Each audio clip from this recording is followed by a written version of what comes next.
With just 10 working days left until funding for the U.S. government runs out on September 30th, there is almost no chance the Republican majority House and Democratic majority U.S. Senate can agree on a full year of funding in time. Time is short, and the only way to avoid a shutdown is through bipartisanship in both the House and the Senate. House Republicans have their first chance to show their commitment to bipartisanship when they return next week. Speaker of the House Kevin McCarthy faces criticism from conservative members of his party for cutting a deal earlier this year to avoid the U.S. hitting its debt ceiling. He argues a short-term spending bill keeping the government open will allow Republicans more time to negotiate spending levels. They're really having some tough negotiations and debates just within their own party. And so that's really where the sticking point is. And I don't know that it's any sign of long-term dysfunction. I think it's really just actually a function of a very slim majority in the House. U.S. lawmakers will also debate $40 billion in supplemental funding priorities unveiled by the Biden administration over the summer recess, including $21 billion in military and humanitarian aid for Ukraine.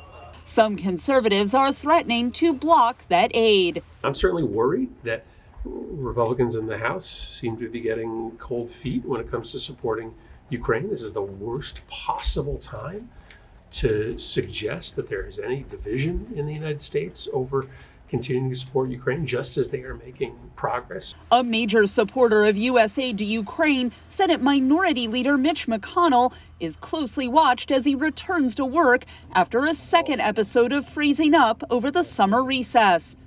McConnell downplayed concerns about his health Tuesday. One particular moment of my time back home has received its fair share of attention in the press over the past week.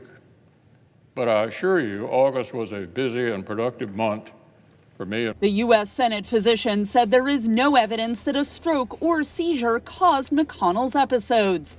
Most Senate Republicans say they are still confident in his ability to lead. I don't know that anyone has a responsibility to lay out all of their medical documents, but we do look at the leader and how he's able to manage our caucus, and it's very clear he's been able to raise the money, get people elected, direct us on important policy issues. U.S. lawmakers will also debate the massive annual national defense authorization after clashing over competing versions of the $886 billion legislation earlier this summer.